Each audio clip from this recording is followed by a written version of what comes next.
in our first episode of 2019, Zelda Breath of the Wild and KoRn Deuce. But don't worry folks, it's still the same podcast and the same old BS. Happy New Year! Happy New Year Oh. in late January. Yeah. Wow, it has been a long time since we've recorded. It's been a lot. I feel rusty already. I know. I'm like, oh, it feels like we started again. Yeah, it feels like we've gone backwards. Yeah, so like we recorded the Christmas episode at the beginning of December. It was the 1st of December, yeah, the 1st wasn't of it? December, Yeah. and now it's what is it today? It's the 26th of January. 26th of January. Yeah. Holy jeebus. Yep. Yeah, so it's been a while. You've still got the old bottles of Brewdolf here. The old empty bottles of Brewdolf from the Christmas episode. I know. I'm pretty sure I've still got bottles from like the podcast previous to that as well. I think it might go back to October. In fact, actually, yeah, there's a Halloween Hobgoblin. So yeah. Well, there we go. October podcast as well. So yeah, Cat's been nagging. Oh, me to get speaking rid of those. beers, can you pass me the bottle opener? I can. There it is. There you go. Hang on. Let's get the new year started off right. Oh yes, that's a good sound. Oh, that wasn't though. Oh yes, I've already started, mate. That tastes so good. Fun fact: this is my first beer since New Year's Eve. Wow, so this could get really messy. Yeah, it could get pretty messy. I've been pretty damn good to myself this month so far. Yeah, man, like hitting the gym and you know, eating properly and hitting the gym. getting them guns. I got them guns. They're starting to come through again. Yeah, man. Pretty Like, happy.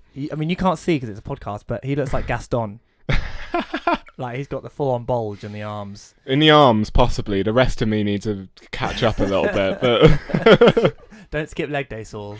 I never skip leg day. I cycle to the gym and then I cycle back again. You're a mentalist. I mean, I'm just being as unhealthy as ever. In fact, if anything, I'm eating more. I'm eating worse than I did before Christmas. To be fair though, like you're starting to get that physical exercise in again because you're in a show. I am, yes, yeah. We started rehearsals for American Idiot, which I cannot wait for this show, and I tell you why, because two of my best mates are in the show. That's you and Max, yeah. And I'm gonna help tech it.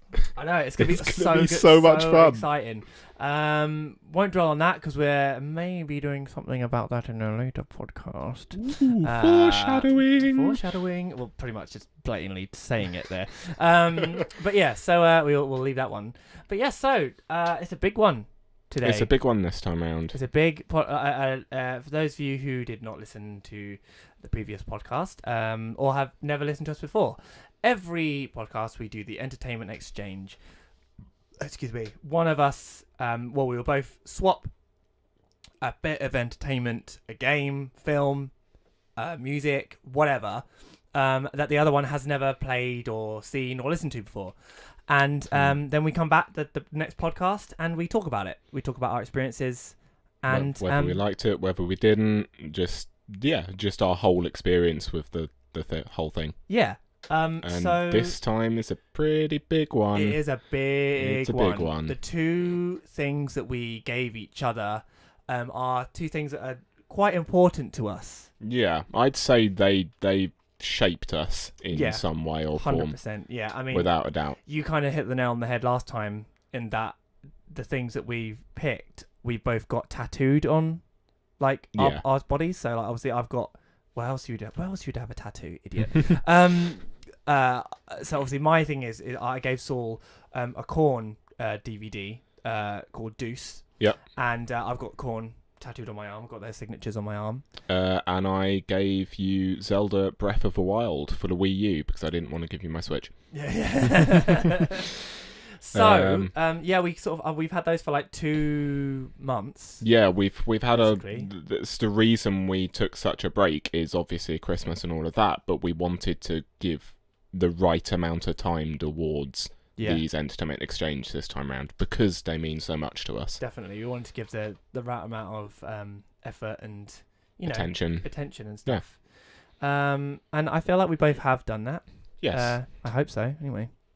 I've got many pages of notes. Yeah, I haven't. But mine's a bit harder to Yeah, to do notes yours is more like what you're feeling at the time. You can't really take notes while playing a game.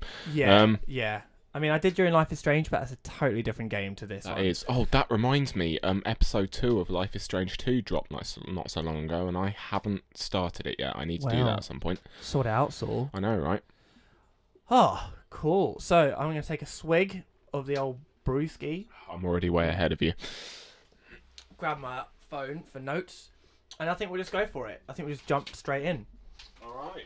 We're starting with Zelda, aren't we? We are indeed starting with Zelda. Lovely. You can introduce it, shall you? Do you want to introduce it? Yes.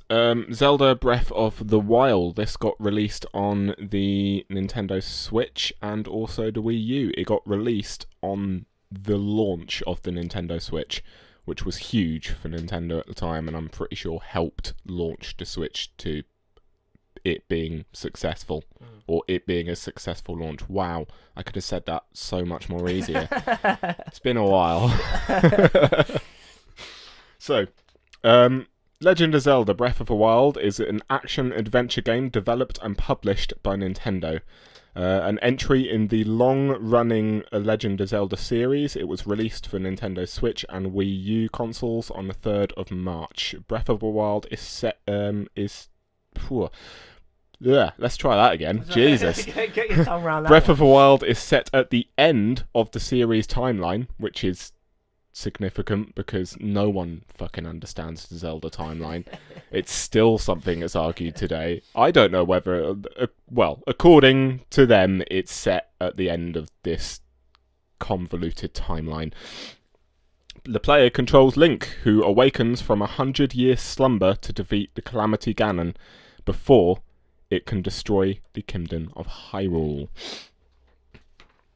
Breath of the Wild received acclaim for its open-ended gameplay and attention to detail, with many publications describing it as one of the greatest video games of all time. Critics called it a landmark in open-world design, despite minor criticism for its technical performances at launch. It won numerous amount of awards, including several Game of the Year awards, and by September 2018, Breath of the Wild sold over 11.7 million copies worldwide, making it one of the best-selling Zelda titles. Wow. You always put me to shame with your intros of the Entertainment Exchange. Mine's normally during your intro, I'm going, shit, I need to come up with an intro for that. We are professional. Let it be noted. All right, so my experience with Zelda. So, straight off the bat, not necessarily anything to do with Breath of the Wild. But one of my favourite things about this was actually the Wii U itself. Yeah. I think the Wii U Not gets many a lot of people stick. would say that, you know. No, I know. People give it a bit of a stick, and actually, I'm going to defend it right now. I think if other game companies did what they did with the Wii U, with their consoles, then, oh my god, it would be so good. Because the thing is, the tablet, right? I never got the tablet. I was like, what is the point of this thing? What is the point of having an extra screen? Well, I'll tell you the point. I can play Zelda Breath of the Wild on the console with the tablet whilst my wife watches a film or watches a TV program. It's great. I mean, you can't take it out of the lounge. No. You can't. It's not a Switch. No, it's not. In fact, I'm pretty sure the Switch is basically what Nintendo wanted the Wii U to be, but they couldn't do it at the time, and they needed to get a console out there. Yeah. And I think that's why it flopped as hard as it did, is because it was clearly Nintendo needing to get a console out there to stay in the game, basically. But to be honest, I like it. It's because I don't necessarily go that many places, that in which I could use a portable game device. Going off subject slightly, and let's just talk about the Wii U for 2 minutes. Yeah. I still think it's a really cool console. I liked the idea. I was one of the many people would say unfortunate people who picked it up on day one, but I absolutely loved it for what it was, and it does have some truly awesome, like, unique titles on there. It's got the HD remake for Zelda Twilight Princess and Wind Waker. Yeah. And it's also got the best version of Zombie U on there, hands down. I love it was game. originally made for the Wii U, and it worked really well. Like, the single-player campaign utilized the tablet extremely well, and then later on they ported this game over to Xbox and PlayStation, and it just wasn't as good. Yeah, it didn't translate. Not only because they couldn't utilize the tablet because they have normal controllers, because it didn't even have the multiplayer, which is possibly the best part about that game. Oh, I loved that multiplayer so much. In fact, actually, that was one of the things I was like, oh, did you not bring Zombie Wii? I completely forgot, otherwise I would have. But then you might not have played Zelda as much as you did. This is true. So... Like, I mean, you already accidentally gave me. I already accidentally gave you Smash Bros. Yeah. I only played that once or twice, to be fair. But I was think it that definitely practice helped. so that you wouldn't get your ass kicked as much in New Year's? Yeah, exactly. Right, so Zelda. Let's talk about Zelda. So, straight off the bat, I had to sort of separate this my review of it from a personal and a critical viewpoint. So, like, in terms of critical, it's amazing. It's a phenomenal game. Yeah. And perfect. However, in a personal, straight off the bat, I struggled a little bit with it. Okay. But not in terms of, like, God, I hate this. It was by nowhere means like Resident Evil or freaking Hardcore Henry or Evil Aliens for you. It was really good and I did enjoy it. But yeah, it just it doesn't hold your hand at all. No, and this is the main thing. Yeah, for some people absolutely love that because it's like, oh, it's a Zelda game. It's treating me like an adult. Yeah, amazing. And for some people, especially people who have never played a Zelda game before, like yourself, it can be a bit much to begin with.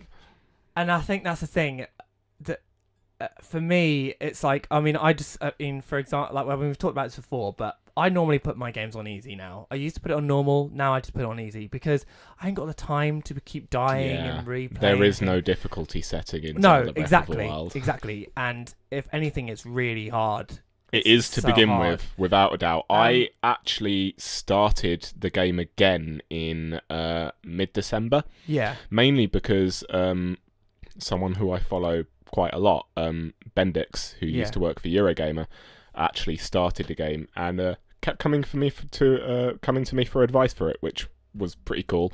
I like scouting myself as a Zelda guru. It makes me feel good. But because she started the game and because she fell in love with the game, because she's primarily an artist, she then started doing fan art for the game as well. And all of it was incredible, and it made me just want to dive back into it again. So I'm already like 60 hours into my new game at this stage, and I thought I would die loads to begin with because I'm so used to having all of the heart containers and stamina vials and blah blah blah. But actually, I haven't died once so far, which I found you understand really surprising. The game a bit better. Because I understand the game, I understand the physics of the game. I also understand that cooking is vital in that game. Yeah, definitely. And that's the thing is that it's okay. I won't keep going on about the negatives, but I'll just go. My biggest negative point. I just written this down. I said. Nothing straightforward. Like, you barely know where anything is or how you're going to get there initially. Mm-hmm. You need to cook. But you have to go and find a cooker first. You basically have to prepare for what you're going to do ahead of time. But without knowing what you're going to do. So, and like, you need a horse, but you have to tame it first, and that takes fucking ages. And then, like, you actually get on the fucking horse, then it's like, oh, well... No, it's not actually gonna fucking listen to me. It's gonna. I cheated with the horse. What did you do? Well, I've got all of the Zelda amiibos. And one of the. See, I didn't have that fucking shit, man. One of the amiibos just gives you a Pona straight off the bat. No, fuck that. Who's like fully tamed, has got max everything. Fucking hell, man. Yeah, so I didn't have any of that shit, and so then obviously, and it's like, for me, I was like, you know what? Taming a horse, like, say, like, for like Red Dead Redemption, for example, you have to tame a horse in that. You have to catch it and, calm it down and, rustle it, as it were. And then once you've done that, that horse is yours. It listens to you. Mm-hmm. With Zelda, it takes ages. Like, yeah, I mean, you have to build up a bond with it, basically. I fucking stabled a horse, and I was like, oh, this is fine. I lost the fucker. And then I went back to say, oh, there he is. There's arsehole, my horse. Is that what you called him? Yeah, arsehole, yeah. And my other horse was called Twat. And then the bastard still wouldn't fucking listen to me. I was like, you know what? I was like, it just makes a game that's already hard just a bit harder. Like, there's lots and lots and lots and lots of things all at once. I managed to, in my first playthrough, find Zelda's royal horse. Fucking hell. Pure white horse. Guess what I called it? What? Shadowfax. No, of course. Of course. Oh. Brilliant. So, yeah, I mean... and then the fucking weapon system, right? Now, yeah, that was quite a few people's critiques when it first came out, was the degradation? Is that the right word? Yeah. Of the weapons, and that they would break far too quickly and way too easily. And it's like you'd get like a sword, and you'd swing it a couple of times, and it'd be broken. And it's like I'm pretty sure I had a club that I stole from a monster a lot longer than I had like a sword. But that's honestly, that's one of the things I quite like, because it forces you to adapt and start using the environment around you, which I think is a lot of what the game is wanting you to do. No, I know, and I get that, and that's from a critical standpoint, I get that. But as a guy who, I just wanted to do the fucking story, I just wanted to get to what that was one of my goals, was to at least sort of get to, even just to get to one of the beasts. Divine beasts, yeah. At least to get to one. I wouldn't, not necessarily being able to defeat one, but just to get to it. And I was on the road to it. I was actually on the, it was like the Sea King or something. Oh, yeah. And I was along that route, and I'd gone pretty far, actually. And I, sort of... It's annoying because they gave you that potion. It gives you a long, winding path to get to that city, basically. And a lot of enemies. I had done quite far, and then I ran out of weapons. Mm-hmm. I was stuck. Yeah. Had no health. And I was like, well, I've just got to fucking stop now and give up. And that for me was really frustrating, because I'm like, if this was any other game, I'd just have to figure out a way of, like, my combat would have to be different or something like that. But there's literally nothing I can do at that point. You could have used the bombs. Yeah, but there's way too many of them. The enemies get where they were. It wouldn't have worked. Fair. There was too many. There was too many enemies, and like I said, the thing is, if I had the weapons. A weapon that was just, like if it was Skyrim or Oblivion or whatever, I could have, figured out a way of using that weapon to sort of do that. But I couldn't, because I didn't have any fucking weapons. I didn't have any bows, didn't have any arrows. So I just had to give up. And that was annoying for me. That was frustrating, because I just wanted a little bit more of the story. No, that's fair enough. And that's kind of why it didn't ruin the game for me, but it was just like, that is why I was like, this is... I would just like the option not to have that. Do you know what I mean? Yeah. I'd like the option. I see. I liked it, but I come from a different path to you. I've played all of the Zelda games. Yeah. I know sort of roughly what to expect. But you're more of a gamer than me anyway. Yeah. Like, and you'll spend your evenings gaming. I liked that amount of difficulty for the gameplay mechanics and the story mechanics. The fact that basically you felt like you had been in 100-year slumber, and you don't quite know what's going on, and you're still a bit rusty from waking up and all of that, and it's the game physically makes you feel that by this weapon's gone as well, and this weapon, and what am I going to do now? And so you feel it, and then the more and more and more and more and more you play the game, and the more and more and more and more you build yourself up, the better and better and better you feel. And I think that's part of the journey of the game, is building yourself up to the point where you randomly come across one of them giants and you're like, oh, I can take this down easy. Yeah. Like, and I get that, but I think that's kind of why I stopped playing games like World of Warcraft, because in order to actually get the full story from the game, you have to really put the hours in. And I just want a story. At the end of the day, I want to be entertained. I want to entertain. I want to feel like a superhero. Yeah. And that's why I play Spider-Man in easy, because I was like, Yeah, I don't want to no. keep dying. I want to feel like a freaking superhero. Yeah, that's fair enough. And I suppose really what I'm saying is, if it was up to me, I'd like the option, sort of, to have a wuss mode. Do you know what I mean? Like, I would like a mode where you could just do the story, because that was a frustrating part, because I really, really wanted to know. I wanted to see all these, because let's do some positives. So the character design and the enemies and stuff, I really liked. I really liked the characters. I wanted to explore this world and see all these characters, and I wanted to see Calamity Gammon. Is that right? Gammon? Whatever. Ganon. Ganon. Gammon. Calamity Gammon. Gammon. With pineapple on him.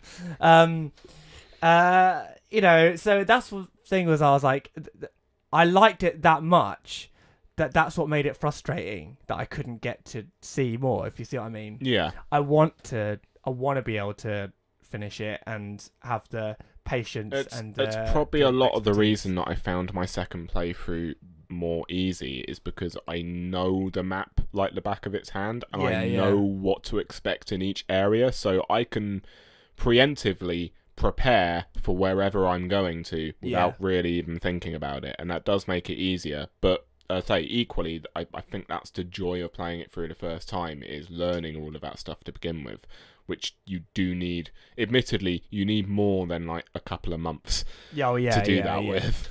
I mean, it's just so vast. There's so much to see, and like, obviously I've seen so much gameplay of it online and stuff, and that's why I was like, I really wanted to get to those. You want to get to those exciting bits, like the ram that you can, is that the secret mount and things like that. You want to get to those really exciting bits. Yeah. I mean, like when I got my glider, that was really exciting, because I was like, oh yeah, brilliant, I can glide now, and those bits are really the good bits were really good. I was going to say, how did you find traversal compared to other video games? You know what? I really liked it. I liked the climbing thing, and as well, it does. That bit was challenging for me, but in a good way. Can you see why now? Because I've said in other podcasts, but now that you've played Zelda, can you see why I turned around and said, I loved Horizon Zero Dawn, but I wish I played it before I played Zelda, because traversal is so much more difficult in it. Oh yeah, definitely. Yeah, I think to be honest, it will make traversal in other games a little bit more frustrating. But maybe games will sort of learn from that a little bit and take something from it. Hopefully, maybe we'll see. Depends what kind of video game it is, I suppose. Yeah, definitely. And I like that part of it, and it did. Again, that was a challenge, a good challenge. Speaking of good challenges, I loved the shrines. The shrines are so good, and like really enjoyed those. That I love the little puzzles, and the fact that you get the ability once you've done them first 4 shrines and you've got all the runes. Yeah. That's it. You've got the ability to take on every single one of the other shrines you come across if you just think a little bit, basically. I think I only skipped 2 shrines that I couldn't figure out. One of them was a combat one where I didn't have any fucking weapons, so I just gave up straight away. And then the other one was one with some like boulders or something like that. You had to. I kind of knew what I needed to do, but I couldn't quite figure out how to do it, if you know what I mean? Yeah. But that was the thing. I like things like that. I like puzzles. I've got a brilliant shrine story from my first playthrough of it, and it really shows you just what you can do in the game, and the fact that you think you're being clever in the game, and chances are Nintendo have already thought 2 steps ahead of you and played it into. One of the shrines, I needed to connect an electricity current, basically. And so you needed to like use stasis and all of that to move these, I think these like giant metal balls on chains and stuff like that. Yeah. But I collected quite a lot of Korok seeds, which meant that I had increased my weapon inventory quite hugely at the time I got to the shrine. And so what I did was I connected the one point I needed to connect to from one end of the shrine down to like halfway where the other shrine needed to be connected, using nothing but my metal weaponry that I just dropped. No. And it made an electric current straight across and worked. And I was like, my God, oh, this is so cool. That was the moment it clicked for me. I was like, oh, I can do anything. Like, that's great. I can think of anything, and chances are it's going to work. Yeah. In this physics system, it's great. Yeah, I think there's definitely a couple of moments where I've gone like, "Oh, mate, I didn't think that'd work," like and it worked. The fact when you get caught in a thunderstorm, if you're carrying anything metal on you at the time, you have to like unequip it so quickly, or you'll just get struck by lightning. Shit, man, I didn't have that. I'll tell you a shrine story that I did last night. I was in one where it was like water, and you had to use like ice to sort of traverse. Yeah, ice rune. And then you had to. There were these the robots that shoot at you, and you had to use them to block. You had to use the ice runes to block them. Well, and then there's a bit where you jump onto a plank of wood, and it goes along a path, the water path, and then there's two of them. Right. I think I know which shrine you're on. I think I came across that a couple of weeks ago when I was diving into it. Yeah. So and I first couple of bits I did pretty easily. You know, I was like jump through, and then the last bit I just couldn't quite get the one with the long path because it was just like I couldn't figure out where they had to go. Anyway, after like sort of 101 attempts, I was like, right, I'm just gonna peg it. Cheese it. I just like, jump onto this plank of wood, quickly block the one on the right, and then the other one on the left is about to fire. So I quickly put a rune in front of it. I jump onto this like fucking ice thing, and then it's about to charge. Like, and I'm like, run! I'm literally right next to it, and I jump because obviously you had to jump and do a parachute onto the exit bit. Yeah. And I fucking make it. I was like, what the hell? I just fucking ran, and I was like, that was like, yeah. You get there and you're just like, just give me the spirit orb. I need to get out of it. Part of me was thinking, I was like, are they gonna say, no, you didn't do it properly, go back and do it again? No, that is the great thing, is that you're given free will to tackle these puzzles however you want. So long as you manage to get to the other end, I don't think Nintendo really care how you tackle it, and that's great. Yeah. Like, you're given the freedom to actually, like, use a bit of common sense and think outside the box, and Nintendo lets you do that. Definitely. And I think that's brilliant. That is a really cool thing. Yeah, I like that a lot. And that's why, I actually, last night, I kind of was like, I was going to play a bit more, and I just said, you know what, I'm just going to look for shrines, because I liked the shrines. Yeah. And annoyingly, I kept finding shrines that I couldn't get into, so I found one, surrounded by thorns. Oh, yeah. And I couldn't get into it. Did you have any fire arrows on you at the time? No, I don't think I did. You can set them on fire. Is that how you do it? Yeah, you can set them on fire. Because there was one that I did that I could see it from miles away, and I was up on a high thing, and I was like, I can see that shrine, and I could see that it had stuff around it. I was like, and water as well. That was it. It was surrounded by deep water. I was like, I'm going to try and jump from here. And so I just jumped and glided all the way, and I was like, I fucking did it! I did it! And I was like, probably not what they wanted you to do. But well, probably. But the thing is, as soon as you get there, the great thing about the shrines is as soon as you get there, that's a teleportation point that you can just jump to. It's brilliant. That's good. Which has saved my arse in combat so many times. Because again, if you find yourself running out of weapons or running out in hearts, you can just nope the hell out of there and just straight up teleport straight out there. So so speaking of combat, I actually really enjoyed the combat. Yeah. I mean, when I was doing well, when I had the good weapons and stuff. It was pretty. I mean, the arrows. I don't normally like using arrows in games, but for some reason I really enjoyed it in Zelda. It was really fun. I loved just standing on a high point and just shooting the goblins in their head and just seeing them flail back. Like, I just loved it. That was so satisfying. You just reminded me of a meme that went around when like Breath of the Wild first got released, and it's to do with like the ragdoll physics in the game. Oh yeah. And it's just Zelda sticking a sword in one of the goblins, and the goblin turns around and goes, "You want all of my loot that I've got on me then?" And he's standing on the end of the cliff and just goes, "La tra la la la la la la," all the way down the cliff. Yeah. Just like, oh. That happened to me last night. I'm like, I'm not going down there. It's fine. Speaking of the goblins, I love them. I just love the design. I really like that. I love like I said, I've already said I love the character design. And the character design in these are great, and like they've always been great for the Zelda series. Tremendously weird. I mean, ridiculously weird. Yeah. But it's not. I mean, the king when you first meet, like that was really great. And to be honest, the art style is literally my perfect game.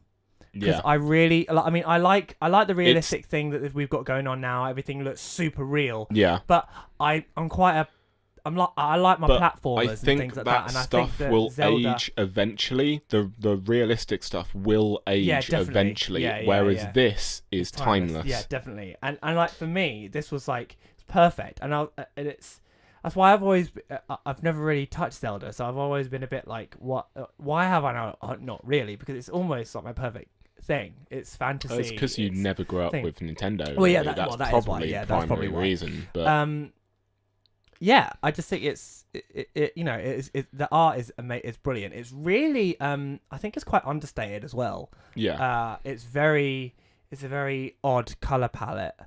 Kat wasn't a massive fan. She wasn't really sure, but I was like, I quite like it. It is quite it's interesting. You don't really see many games like it. Like almost not really got many black lines sort of thing around the character designs and things like that. It's very cartoony, which I like. I think that's really nice. Let me see. What else? I think it's definitely one of the best looking Zelda games, period. Ever. Yeah, definitely. Let's just go back to a quick negative question. Yeah, go. Did you encounter a blood moon? Yes, I did. Yes, I did. Yeah, I didn't. Because I've got a story with the blood moon. Go for it. Did you ever get to somewhere called Eventide Island? Mm-mm. Okay. Eventide Island is like way off the map. Yeah, it's like bottom right-hand corner, I think. Yeah. So you've got to glide there and then swim a little bit. It takes quite a lot of stamina to get there in the first place. And I encountered it quite late in the game on my first playthrough of it. And Eventide Island, as soon as your feet touch that island, you have all of your equipment taken away from you. What? And you've got to get 3 of them metal orbs into their correct points to then make a shrine rise from the ground. Fucking hell. But this island is like full of enemies that you've got to take down first, using nothing but the environment around you. All of your equipment is taken away. And this took me about an hour or so to creep my way through and all of that. I went to go take down the last enemy. Blood moon happened. No. They all came back up again. And I was just like, no, I'm going to do this tomorrow. Sod this. Amazing. I've heard stories of people taking on the final boss, Calamity Ganon, getting his life down to like not much left and a blood moon happening. Jesus, no. Yeah, see, that's the thing. Like, that's just that's just not needed. That's just not needed. That's needlessly. That is a big middle finger by Nintendo. And I tell you another big middle finger by Nintendo that I think I've probably discussed with you before. It's the KoRn seeds. Fucking hell, yeah. You know about this, but I'm going to talk about it for 2 minutes anyway. So there are 900 KoRn seeds that you need to collect in this game. The KoRn seeds help because they increase your inventory space if you come across the correct character later on down the line. You only need 450 KoRn seeds to completely expand your inventory, though. Yeah. The other 450 are just Nintendo sticking up their middle finger. And if you don't think that's Nintendo sticking up their middle finger, the prize you get for collecting all 900 seeds is a golden piece of shit. I mean, I just can't believe that. That's so ridiculous. Why? Why would you do that? Game of the year! Oh dear. Okay. Well, I've got a couple more things to say about it, and that kind of leads on to my next thing. I mean, I'm sorry, there are two negative things, but fine. So, I mean, that's kind of breaking the fourth wall, isn't it? Now, like doing a poo trophy. The other thing I thought was a bit breaking the fourth wall was like you have all this like,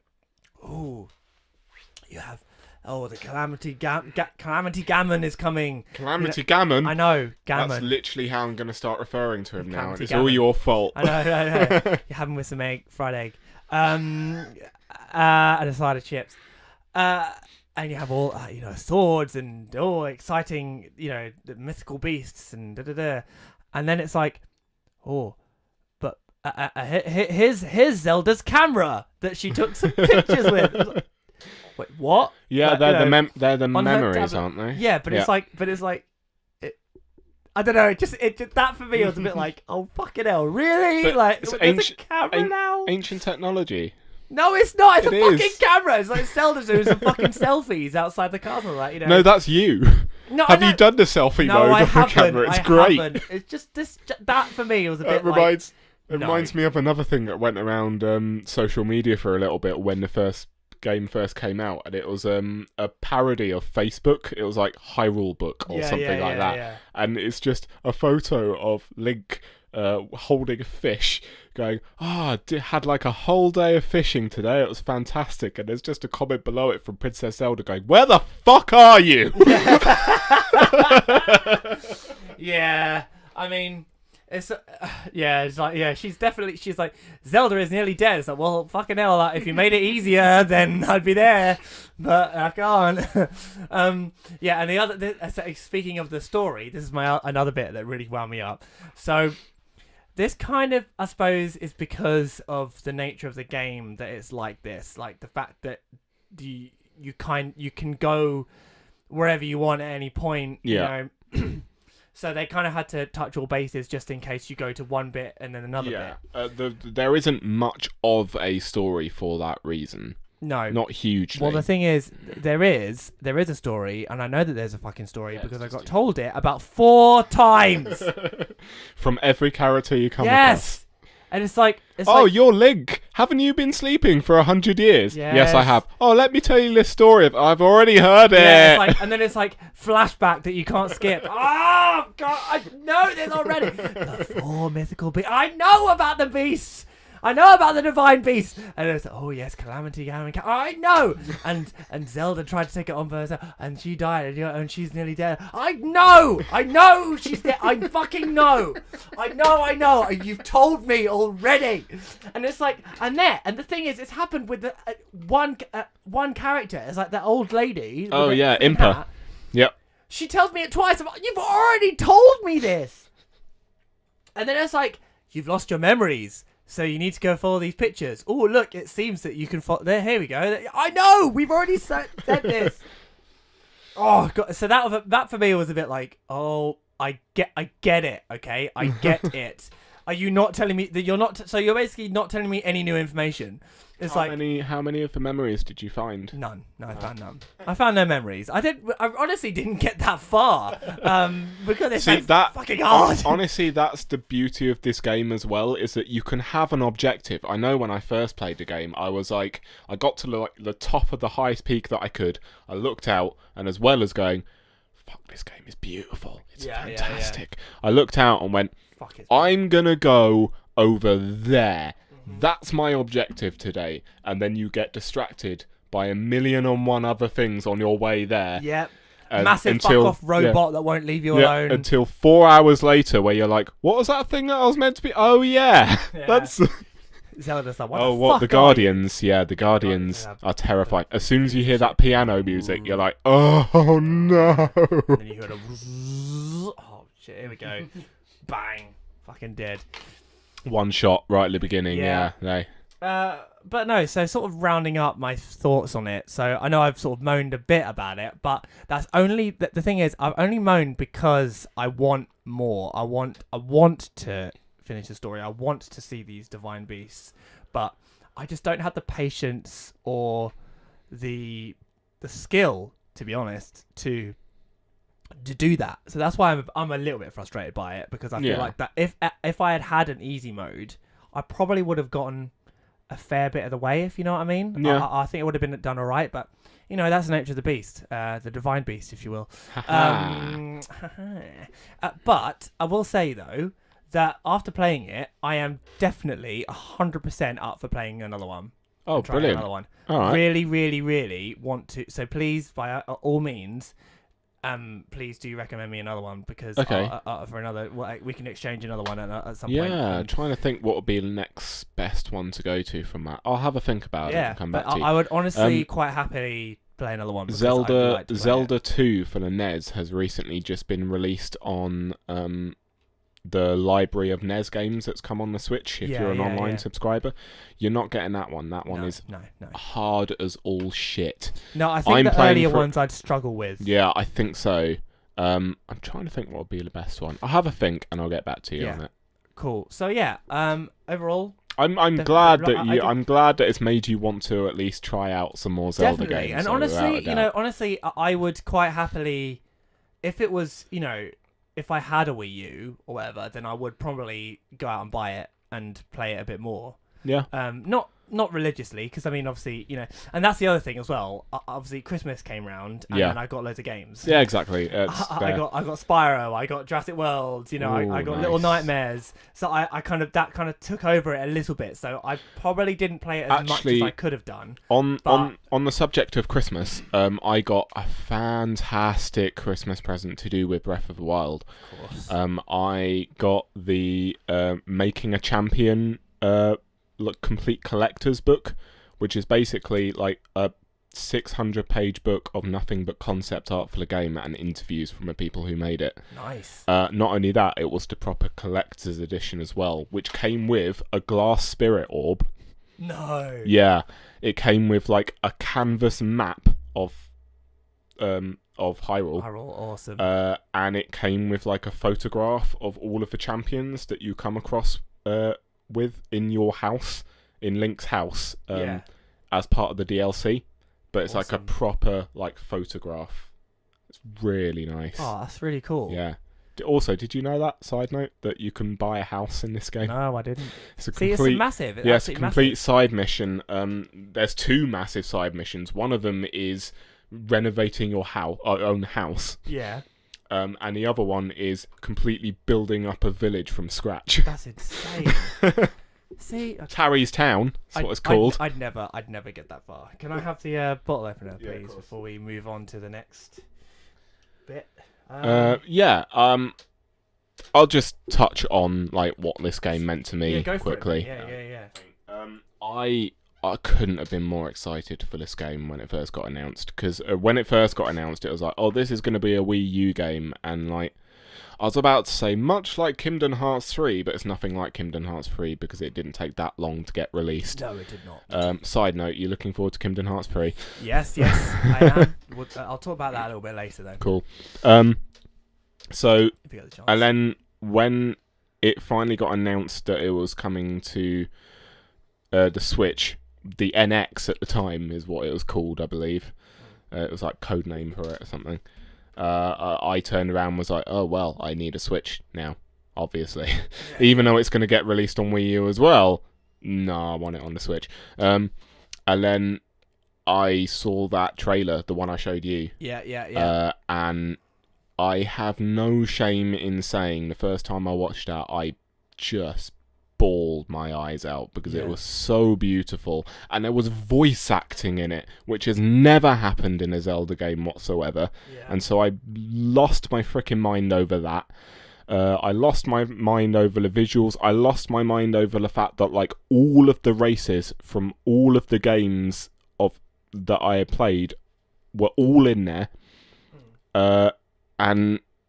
And then the final little sting at the end was Nintendo going, oh yeah, by the way, this is going to get released with the launch of the Switch, and I was like,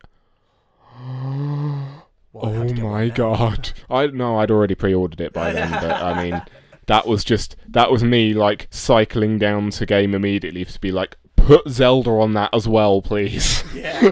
And the amiibos. They're doing the controller as well. Great, I'll get that too.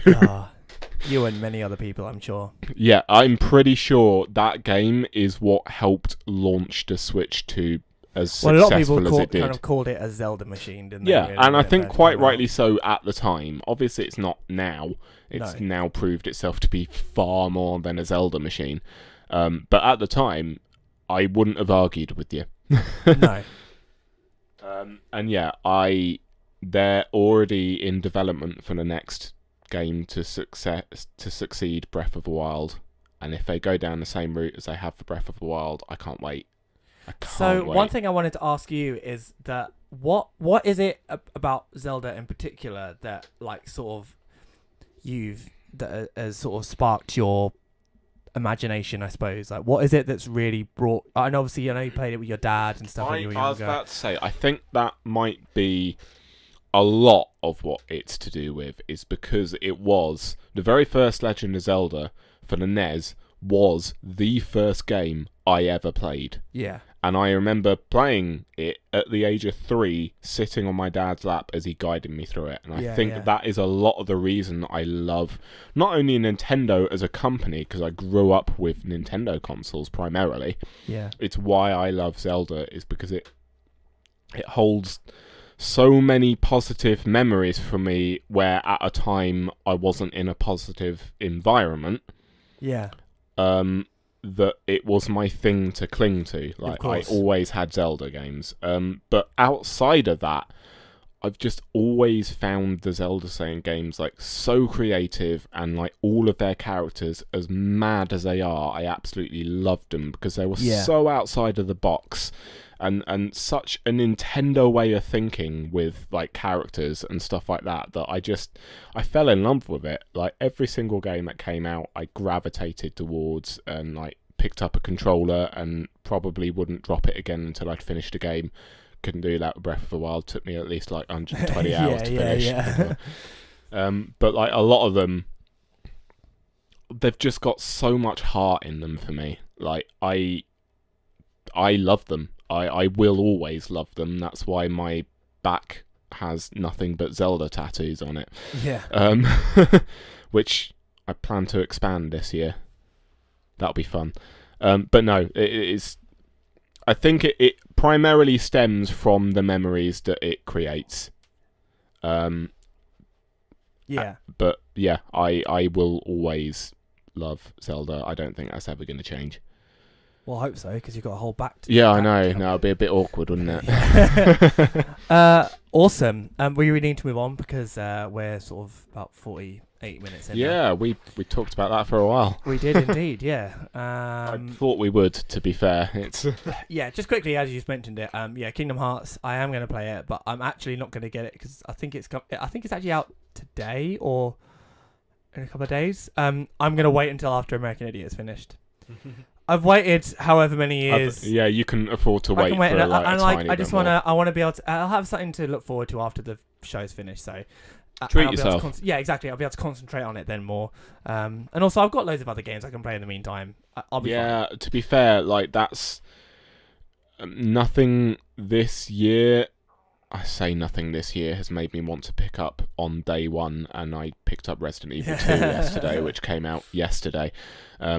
But like apart from that, like nothing else this year has made me turn around and go, oh, I absolutely need that. I think I'm going to use this year, as far as gaming is concerned, to try and catch up on the pile of shame that I currently have sitting in my room. Yeah. I'm doing so already. I've already finished Resident Evil Revelations so far. And Nice. I'm working my way through Majora's Mask again, which isn't on my pile of shame because I've finished it so many times before, but I've consistently got to be playing a Zelda game.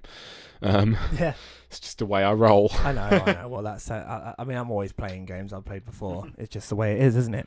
Shall we move Let's on? move on. Yeah. So we'll just jump right into this one. So obviously, I said I gave KoRn a Saul DVD. I gave Saul a KoRn DVD called Deuce.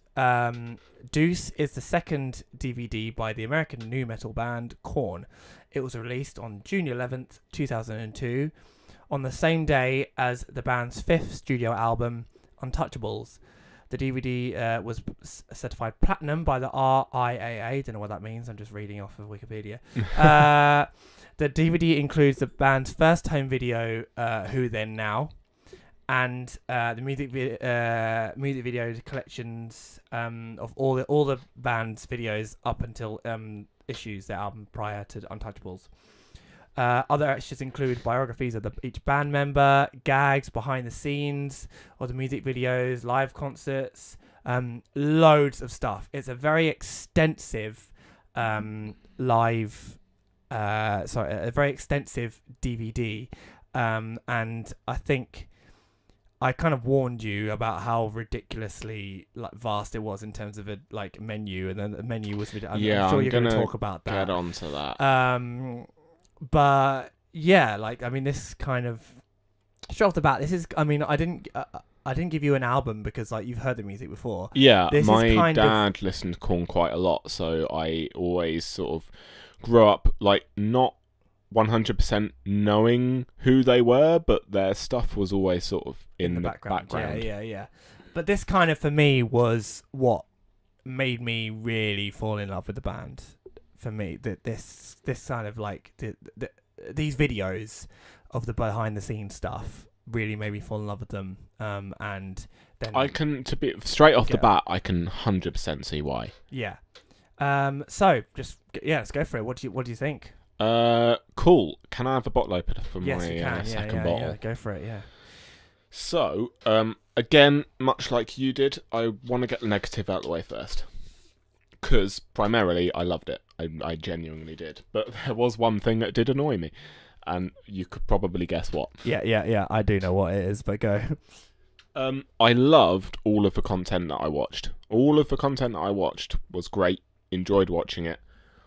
I didn't enjoy trying to get to that content. No.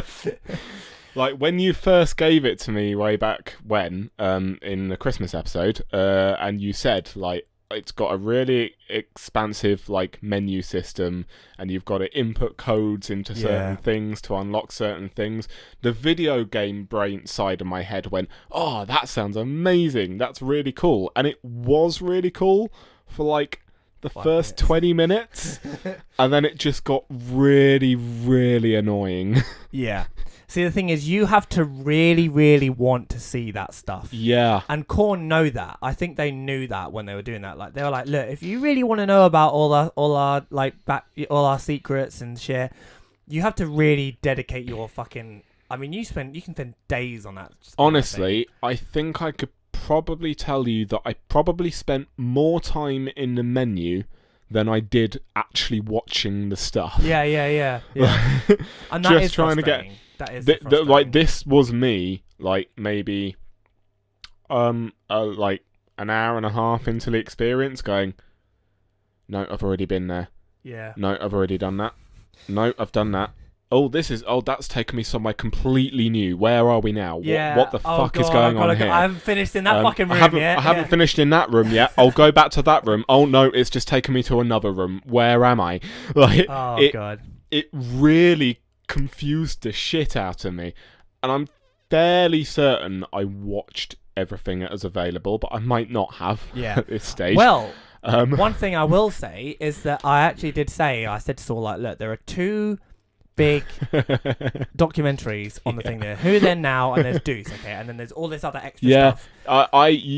I read this message at the time while I was dealing with a particularly stressful work thing, so I sort of half read it going, yeah, I'm pretty sure I've watched all of this stuff. Yeah, we're cool. You sent me links of stuff that I recognised, and I was like, yep, cool. I've actually seen them. That's great.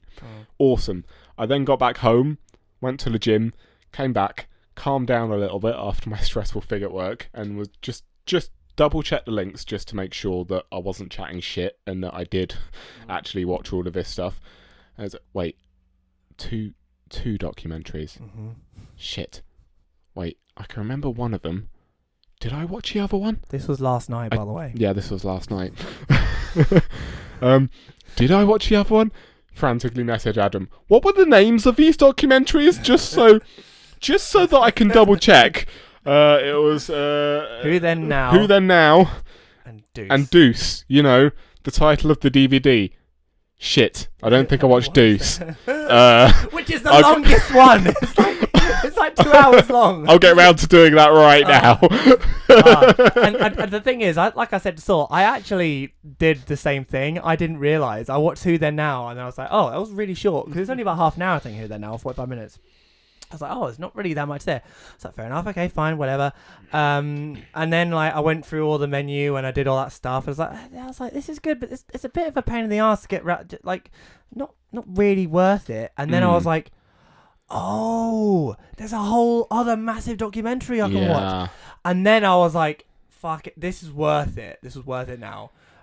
See, the menu system annoyed me only because I had to troll through so much menu stuff to then occasionally get like 30 seconds worth of video before I then had to trace through it all again. It's kind of the same thing as like the Zelda thing. It's like you want to get to the content, but like getting there is a pain in the ass. Pain in the ass, yeah. So you almost want like a separate menu to like just to watch the bits, rather than having to go for it all. But you know, whatever. Anyway. I mean, if that had been, I can understand why they did it for their hardcore fans, because like you said, the hardcore fans are going to spend hours, days trolling through it to squeeze out any amount of content that they can. But for a casual viewer, it's a pain in the ass.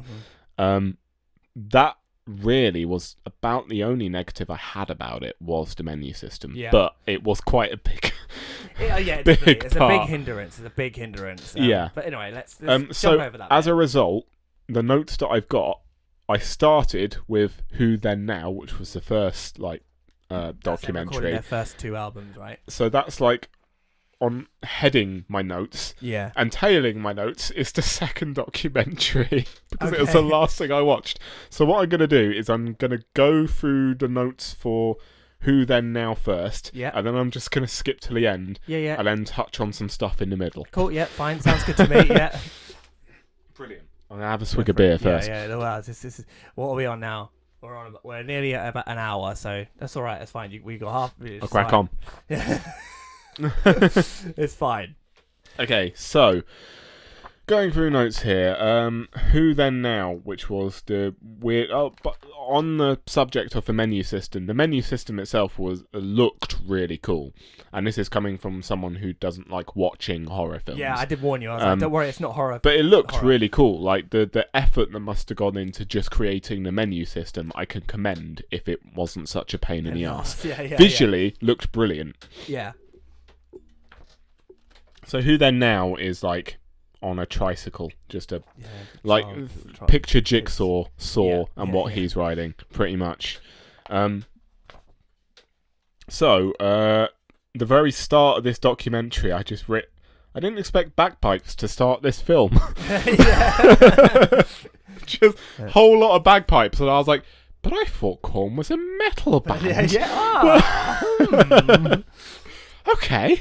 You have my interest.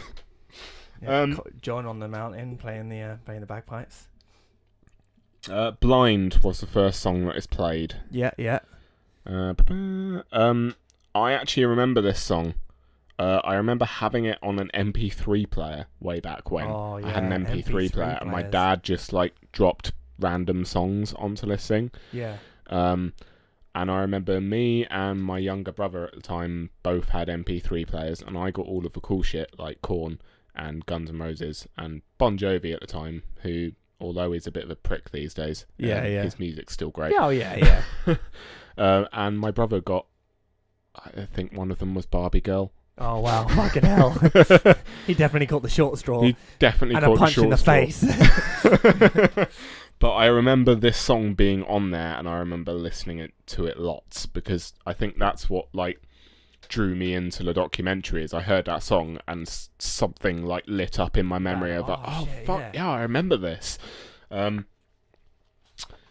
Right, the one thing I've got here, and it's going to be one thing that is continuously mentioned throughout, is I love the dynamic they all have between each other. Yeah. It's fantastic. Like, it's just a really fun, loving dynamic that they have between each other. They've got And really obviously good they chemistry. have their gripes with each other now and again, but it's all together. It's just, you clearly can tell that they care for each other an awful lot. Yeah. And there's like so many other bands of that era and eras before where you hear the horror stories of they fucking hated each other behind the scenes. Guns N' Roses, for instance, one of my favourite bands, fucking hated. Oh, well, yeah, definitely. I say hated each other. They hated Axl Rose. Yeah. Behind the scenes. Most people do, don't they? I'm really? actually reading a book right now, The Truths of Guns N' Roses, and it's quite an interesting read. Oh, yeah. And so it was sort of refreshing to see a band that genuinely enjoyed being in each other's company. Yeah, definitely. Yeah. Their third show they ever played was on the same year of which I was born, which is only slightly depressing. Yeah, I know, right? It's insane, isn't it? Yeah. I honestly, like, I knew they were a bit of an older band. I didn't quite realise how far back they go. Yeah, like, I mean, it's been, like 20... Well, Follow the Leader had its 25th anniversary, I think. 20th anniversary this year. That's mad. Yeah, which is like their fourth They've been studio going album. for as long as Eddie Izzard has been doing stand-up comedy. Yeah, like, it's mental. That's they've been a mental. long time, you know. Yeah, they've definitely paid their dues. Yeah, without a doubt. How to say, they have changed a lot since this documentary. Like, they're all sober now. Yeah, I would imagine so. I'm going to get onto the drinking later on, don't you worry. Yeah. Spoiler alert, they drank lots. Yeah, they did, yeah. Their dads used to be in a band together. I found that pretty cool. Yeah, Rick Davis. Yeah. Yeah. I don't think it was all the dads, but it was a couple of dads, Jonathan wasn't Davis is Jonathan Davis' dad actually came on stage with him at one point. No way. All the solo stuff. Yeah. That's Played cool. guitar or something. Mm-hmm. The band got together at a young age. The drummer was 13. Yeah. I was like, hey man, can I join you guys? Can I join your band? Yeah. Like, go to his mum's house, like, with a drum kit. Yeah.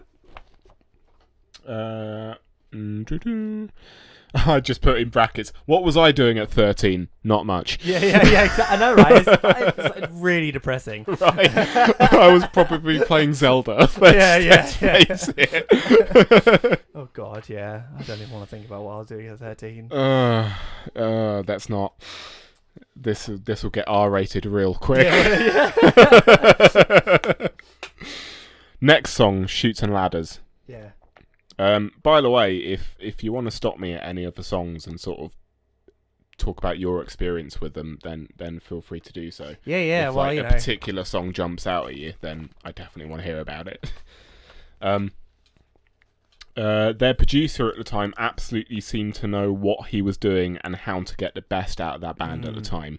Yeah, Ross Robinson. He seemed to be absolutely on the ball at times where they were drinking fuckloads. I mean, the thing is with Ross Robinson, he like that KoRn kind of put him on the map.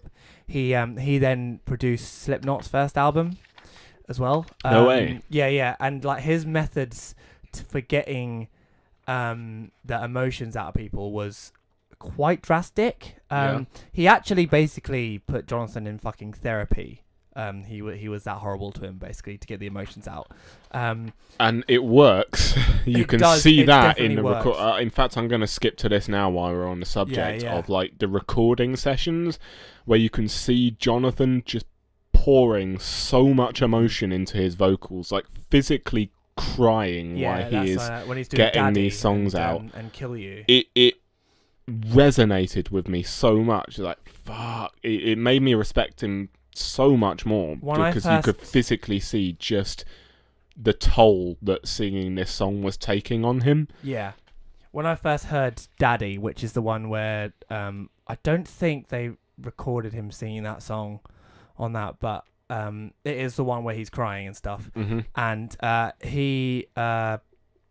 when I first heard it, I was like, this that actually got me into music fully. Yeah. That is what made me want to start a band, that song, because I was like, you put in that much energy and that much emotion into something, and it's like you're really putting yourself on the line like that, and I was like, I want to do that. Like, I want to express myself. That's what music can do. And I was like, holy shit, like, you know, there's so much more to music than just putting it on and listening to it. Do you know what I mean? And that, for me, opened my eyes to that.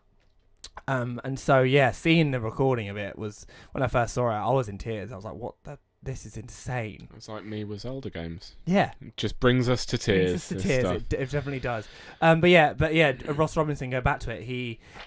They recorded 2 albums with him, for their first 2 albums, and then they went back to his, when I was in sixth form, they released an album called KoRn 3, Remember Who You Are, where they went back into the studio with Ross Robinson. Okay. And like, Jonathan had gone through loads of therapy and all these years of, like, you know, getting over this stuff that he had sort of gone through. And Jonathan did an interview where he said that literally first recording session with Ross, it was almost like he had a key to his mind, and he just said a couple of things that Jonathan had told to him in confidence about these songs, right, and fucking brought it all out again. Oh wow. All this stuff, and then Ross would sit down with him and say, "What's this song about? What's this song about?" And then he said, "Oh, it's about this," and then he'd use that in the studio to bring out the best in him. The worst, I suppose. Well, I mean, yeah, to bring out the emotion and bring out the best musically. Yeah, definitely, yeah. And from then on, John, after that album, John just said, "I'm not doing that fucking shit anymore. Wow. I'm not going to put myself through that anymore." Because he had to get, you know, like his therapist said, "You need to stop recording this album. It's going to kill you."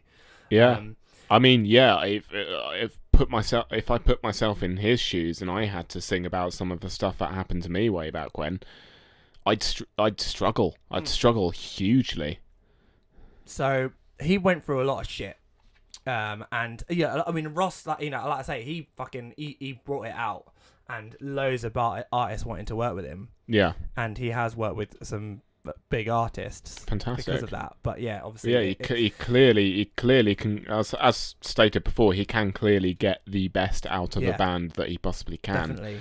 So he does his job well.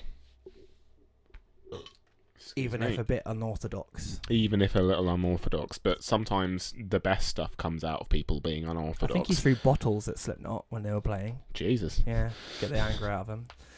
Anyway. I like the fact, and again, it shows that they clearly bond well, is that they all have nicknames for each other. Yeah, yeah. So it's Monkey. Yeah. Head. Head, yeah. Fieldy. Mm-hmm. And David and John don't have nicknames. David and John don't have nicknames. No.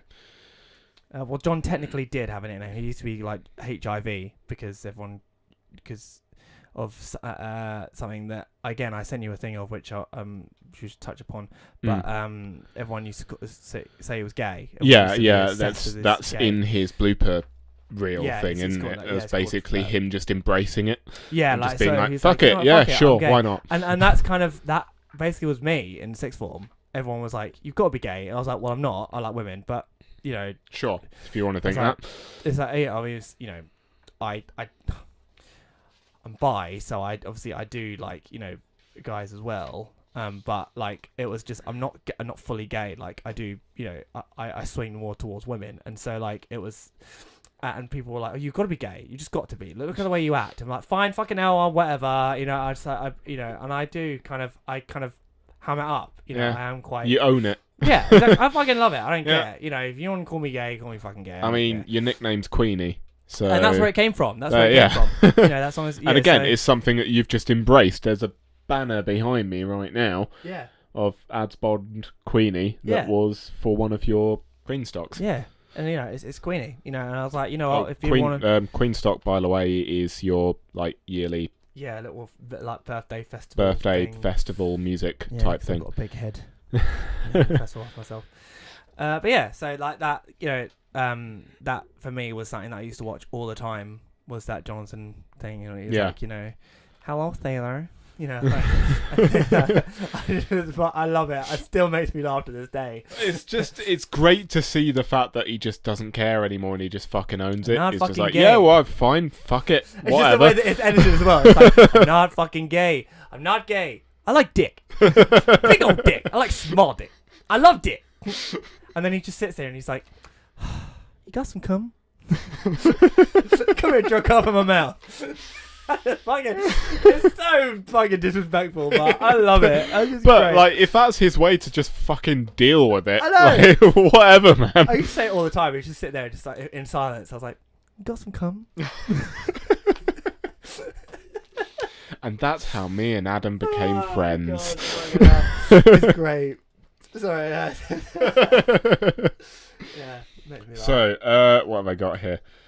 So they did their first album, and then there was a 2-year gap, and then their second album was possibly even more intense. Like they didn't hold anything back for the second album, and I'm assuming that a lot of that is to do with the producer as well. Yeah. He kind of they all just wanted to get even more out, and they did. I personally prefer Life Is Peachy. I think a lot of KoRn fans would probably disagree. That's their second album. Second album. Okay. Their second. I prefer it a little bit. But I think it's a bit more polished. I think it's got better songs on it personally, but it's pretty much this. It's basically like KoRn 2. Like, you know, the first album was KoRn, and a lot of people just call it KoRn 2 because it is they are just so alike in the sound and the style. One of the guitarists took up guitar due to getting the tip of one of his fingers chopped off. Visiting a doctor, and the doctor advising him that he needed a way to rehabilitate it. That's Monkey. Yeah. You can't get much more metal than that. I know, right? Yeah. That's like, great. So, oh shit, I chopped the end of my finger off. What should I do? I don't know. Just play to thousands on an electric guitar. All right, cool. Sounds good to me. Yeah, I'll do that. I also like that Fieldy started the bass because he started playing guitar. And they told him he was shit. Yeah. And then I was like, shit, that's me. That's why I've seen you play electric guitar. You can hold your own. Yeah, I'm probably about as good as Fieldy though. Hey, I said you could hold your own.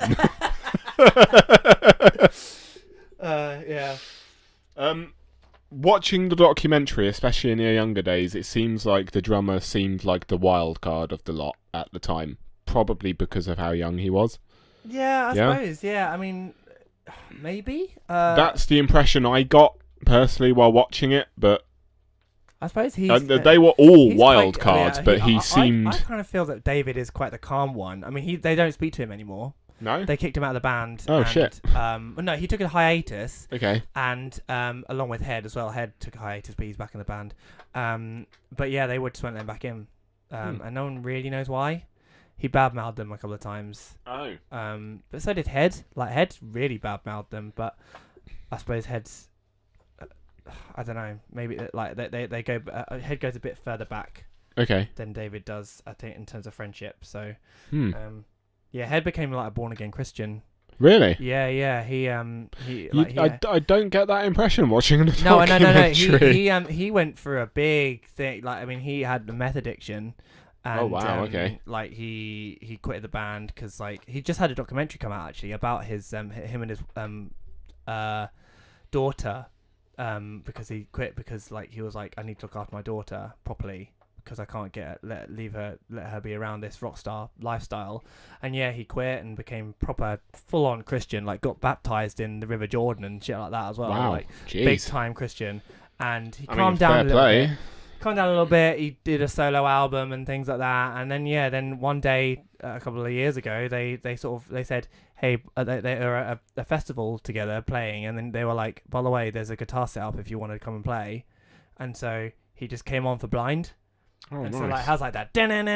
Yeah. And I'll show you it later. And it's just and like he comes out and like the crowd goes wild. Wow. Even for me, it's just like that. You get a lump in my throat. And it's like he comes out and they play, and Jonathan and him embrace. And I definitely want to watch that. Yeah, you have to show me that after. It's amazing. But he has changed. They've all changed a lot since the documentary. Oh yeah, 100%. But yeah, it's insane, really, how much they've changed. The next song in the documentary was Clown. Yeah. Amazing. With it's about a guy that tried to take a swing at Jonathan at a club, I think. Said, fuck you, go back to Bakersfield. Jeez. Yeah, and then he was like, then he wrote a song about him. Come on then, hit me, clown. I've got here, their drinking montage was hilarious and again kind of shows how close they all were at the time. Yeah. All of their drinking, because there's a lot of drinking montages in this, frankly. When they were recording for the leader, you'll probably have it written down. I've got it written down here that I'll come to later. Okay, right. Of just how much they spent on alcohol. I think I remember how much it is, but yeah, we'll get to that one. Their excitement before getting up on stage was infectious, and their live shows look fucking awesome. I wanted to talk to you about this because I'm assuming you've been to their live shows. What is the experience? It's amazing. Like, it's just so good. The crowd are brilliant. I think they've gotten even better since I first saw them, because Jonathan has come into his own as a frontman again because he's happier now. Yeah. He calls being on stage his therapy. That's his therapy now, and you can see it, and he just loves it. He fucking loves it. The crowds are insane. Yeah, you just feel a camaraderie amongst KoRn fans. And I mean, like, you should see me at a KoRn gig. I'm just literally there's no one else there. It's just me watching. I'm in there. You're in the moment. Yeah. Nice. Every single word. I know every single word, every single song, and I'm just belting it out. Brilliant. You've met them all as well, and that's something I definitely want to talk about at the end, if that's all right. Yeah, definitely. Yeah. All right. Yeah, I touched upon this earlier. The lead singer's really fucking intense when he records his line and emotional, and that comes across well in the songs. But it's another thing entirely to watch. Yeah, like, it comes across well in the songs, you can hear it, but to physically watch it is something else. Heartbreaking, really. Yep.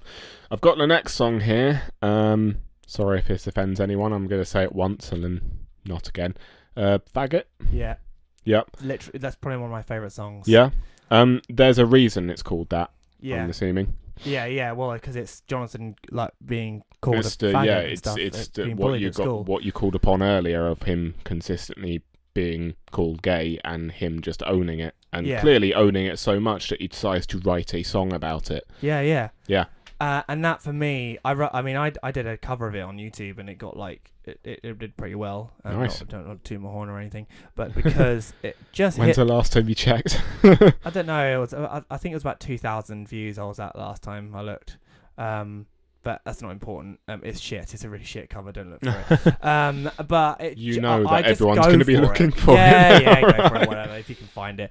And I just go for it because it really it resonated with me big time, especially the bit in the middle where it's like, I'm just a pretty boy, whatever you call it. And it's like, and then I went to go see a KoRn tribute band because, I mean, I'd never ever go in a KoRn mosh pit. Have I done? I might have done. Oh, I was going to say, I mentioned later in the notes, the KoRn mosh pits are fucking mental. Yeah, they are insane. I I don't think I have, and if I have, then I probably only did it for a little bit. But I went to go see a KoRn tribute band, and obviously their crowd was a lot smaller, and they played Faggot. And I went into this pit, and I have literally never held my own so much in a mosh pit before. I was just I was just like, get the fuck out of my way. That anger just went boom through me, like, you know the bit I'm talking about. It's like, my God, fucking like, I saw, obviously they played that live, and I saw that on a DVD, and everyone in the audience chants that back at him. Yeah, and that for me, because when I saw them play, they played their first album in full for their anniversary. I saw them play that, and that was an amazing moment because everyone, like you say, everyone shouted that back. And I was like, Jesus. That's amazing. Yeah. So that finishes that documentary. I've got here. I'm going to talk about this quickly and then move on to the second part of the documentary. I got here. You'll see in my notes the X-ray lab. Eventually, in the menu system. The X-ray lab is basically just bios of all of the guys in the band. What have I got here? I've got Head, Joker of the group. They all say he's the funniest of the lot. Yeah. Still is, to be honest. Yeah. Who else? David, Wildcard, always finding ways to get them into trouble. The tiny drum kit made me laugh. His old drum kit, where he's just playing this tiny little thing. Yeah, it's like a lot smaller than I remember. That's hilarious. Fieldy tried guitar, was brutally told by Head that he wasn't very good, so he went to bass. Yeah. Came up with his own style, slapping the bass. Yeah, slapping the bass. Jonathan says he likes men a lot. Claims he's not gay. He just has gay tendencies. Yeah, I'm homo. I put in my notes, is it weird to say that I saw a little bit of Tim Minchin in him, just with black hair? Yeah, I suppose, actually. Yeah, I can see that, actually. Yeah. A little bit. Like, in physical appearance, I think without the glasses, he's got a little bit of a Tim Minchin vibe with to the him. Cornrows and his messy hair. Yeah. I could actually, I see that. Yeah, I see what you mean. And Monkey, one of the biggest hearts and non-stop crazy. Yeah, That's what he's I've got great. written down. Yeah, he's really lovely. Sweet. Nice all of guy. his stuff in the middle is just all of like the tiny little stuff in between. We can talk about that off air. It's fine. Yeah. We can get to the nitty gritty. It's sort of like, time is pressing on, Solomon. Talked about Zelda too long. Sorry. No, it's fine. I know it was my fault as well. Deuce. Here we are. Deuce. Took a massive deuce, man. What have I got here? So I get the feeling this documentary is basically just outlining their live shows and the process of their music videos. Yeah, for the most part. Yeah. Mainly, yeah. And a bit of the recording process. And a as bit well. of a recording process, as we'll get onto later. Yeah. So I've got When Life is Peachy, got to Billboard number 3 in the Billboard. Yeah, I think so. Yeah, it did pretty well. And then all of their golden records and platinum records. I've got here, I like the fact that they had a fake golden record in place. Yeah. Until they got a real one. Yeah. So this is where our golden record's going to go. And there it is. And it's just basically just a A4 printout of a golden record. Yeah. That they've just pinned to the wall. I was like, this is where our golden record is going to go when we get one. We get one, and then we can get one, and it's great. We don't only get one. Yeah, they get many. They get quite a few. Yeah, I like that. Oh, here we are. I've got their live shows genuinely look like a riot. So much life in the crowd. Yeah, definitely. Yeah. Adidas video. I don't think it's Adidas. Is it Adidas? I think Adidas. I think Adidas. That's America. it. I don't That's know. what. Adidas. Yeah. Day is what I heard. I just forget it very easily. All day I dream about sex. Yeah. Yeah, that's creepy as hell. That. Apparently, it was one of the easiest videos to shoot because all they had to do was act dead. Yeah. The only difficult thing was that they consistently needed to lube because they were drinking. Yeah. It's pretty hard to do. Yeah. And the guy with the flies. Yeah. Like the guy with the weird fly that sort of had their wings. It was really bizarre. Like flies in a jar. And they didn't like being zipped up in body bags. But to be fair, I don't think I'd like being zipped up in body bags. No. Nope. No. I think I'm alright. Oh, here we are. Follow the leader. Yeah. Yes. Everyone. Hang on. Let me just guess. So you've got So they spent a lot of money on alcohol. Yeah. And I think that. And have you written it down? The figure. Yep. Is it $17,000? Add 10 to that. $18,000. Wait, hang on. What? Add $10,000 to that. $27,000. Fuck me, that's a lot more than I thought. Shit, yeah, $27,000 on alcohol. Yeah, I've got here. Everyone was drinking and partying. They spent $27,000 on alcohol. It was pretty much them drinking consistently throughout this album recording. Coors Light, Jack Daniels. A whole lot. And that's why I used to always drink Coors Light back in the day. Because of KoRn and JD's. KoRn TV every Thursday. What was that? I never saw that because I wasn't into KoRn at that point because it was like sort of back in the 90s and I was still in primary school. So I never. What do you know of it? Because I know nothing. I honestly don't. I've never seen much of it. Honestly never seen much of it. I think there are bits and bobs, but as you can imagine, because it was like sort of live or whatever. Like it'll probably be quite messy. Anything I have seen of it is probably quite messy. and not really, and a bit nonsensical. Fair enough. And obviously, I think because it's live, and obviously it was older, the internet wasn't what it is now. It's probably no one's really got any records of it, so unfortunately, I haven't seen much of that. Fair enough.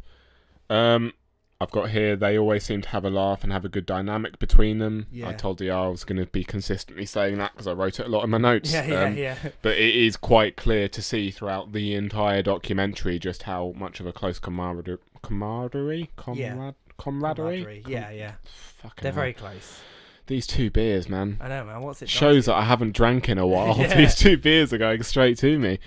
I could never deal with £27,000 worth of alcohol. No, Jesus Christ, fucking hell! And that's not even accounting for the amount of drugs they were taking. No, although on that note, I do quite like the quote from Jonathan going, "I think we did more partying than recording, but that's okay because it's not our money." Yeah. That was Monkey, actually. I think. Was it Monkey? Yeah, it was. Okay. Yeah. Sorry, I've watched it so many times. Yeah, no, that's fair enough. Please correct me if I'm wrong. I've got here as well that I really like their recording place. It just looks like organised chaos in there. It's absolutely mental. The next music video was Got the Life video. Yeah.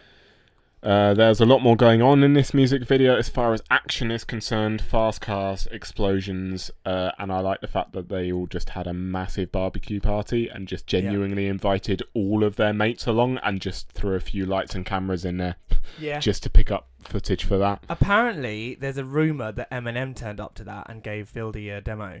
No way. Yeah, I don't think it's true. Okay. I don't think it's true. And Muk G directed that. He then became an actual film director, and I can't name any of his films, but Max knows of him, our friend Max, and he mentioned Muk G, and apparently he's not a very well respected filmmaker. But that's his first sort of film. On the talk of rappers, that's quite convenient. It is, yeah. Ice Cube, yeah. Ice Cube ended up recording with him, which is actually pretty cool. Yeah. I like the fact that all of the band members were awestruck, not about him, but about how professional he was about the whole thing. Oh, wow. He's so sure of himself. It's like all of them were like, oh, he's really good. He's really professional. I wish I could be half that professional. They're not drinking all fucking day. Yeah, I mean, that for me, I was like, if only you had that amount of professionalism in you guys. To be fair, that For the Leader is one of their most successful albums to date. Yeah. So it can't have done too badly. But so he did Children of the Corn with them, and he also they did a song. They did the guitars on one of his songs called "Fuck Dying," which is pretty good. But yeah, it's that's great. I got that got me into rap music. That I was like, I listened to that and I was like, oh man, this is good. Nice. We got the Freak on a Leash music video next, which is certainly the music video that I'm most aware of, and I think that most people who only just know about KoRn, that's probably what they're aware of, is the Freak on a Leash video. I think to that day, that was one of the most expensive music videos ever made at that point. Yeah, I've got here. It's it's a really cool set from a tech point stand of view, because obviously I quite like my theatre tech, and the lighting in that is brilliant. Watching how they did that, but it's basically most of the music video is actually like animation and really well done animation for the time as well. Animation as well. But the band itself are in just like a black box full of bullet holes and lighting like just piercing through the bullet holes. Yeah. And it was done with like 4 massive spotlights behind this box that people were consistently moving, and it just looks really fucking cool. Yeah. Like, as someone who appreciates their lighting, I turned around and was like, that's really cool. That's so cool. Awesome. Not really something I would have put top up on, but obviously you did, so yeah. That's great. Their press tour for Follow the Leader. Yeah, fucking mental.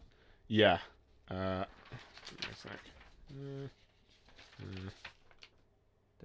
Wow, fucking hell, Here you we really are. have got extensive Yes, notes. their press tour for Follow the Leader was apparently one of the hardest things they've ever done. Yeah. They would be out there signing for 8 to 15 hours to make sure everyone got something signed, and there was about 18 signings in 15 days. I think that's when Jonathan stopped taking photos of people because he got like attacked and shit, and like he was like, I can't deal with it anymore. Jeez, it's too much. I didn't know that.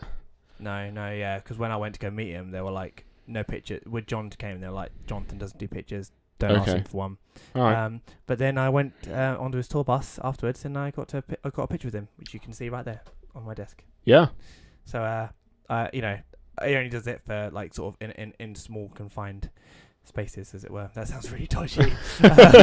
When there's not lots of people around. No, that sounds dodgy as well. Fuck it up. Let's move on. Move on. Okay. The Family Values show.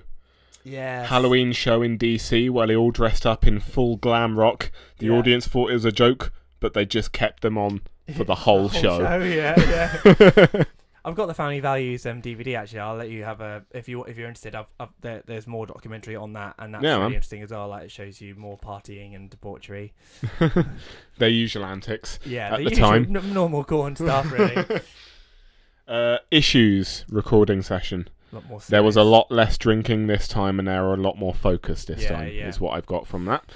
Yeah, it's a lot more. They didn't spend $27,000 dollars on alcohol this time. Yeah, and I think honestly, you can hear that. You can hear that there's more going on, and I think Jonathan's sober in that album as well. So he took quite a lot. I've got that in my notes like beforehand about his sobriety. Yeah. He basically just decided overnight, I'm gonna stop now. Yeah. Basically, and because he was making everyone miserable around him because he was being an arsehole every time he drunk. So yeah. Their cover contest. Yeah, that's absolutely ridiculous. You never hear anything about anything right. like this, there was 75,000 pieces of artwork they had to go through, and all you can see in that part of the documentary is just them wading through a sea, mountains and mountains of drawings everywhere. I think they opened them all up in their recording studio, and it's just everywhere. Yeah. I love the jokes they keep making where it's like someone just literally just drawn KoRn on a piece of paper and they're like, this one's a winner. This one's a winner. This one's a winner. Every single one they pick up, this one's a winner. And then like the actual advert where it's like, someone sent in a picture of just Jonathan and like they're like, dude, that's whack. And then Monkey's like, you think I can get in there? And then they actually get sent one that is literally just Jonathan that someone's actually made. And then Monkey's like, hey, you think I can get in there?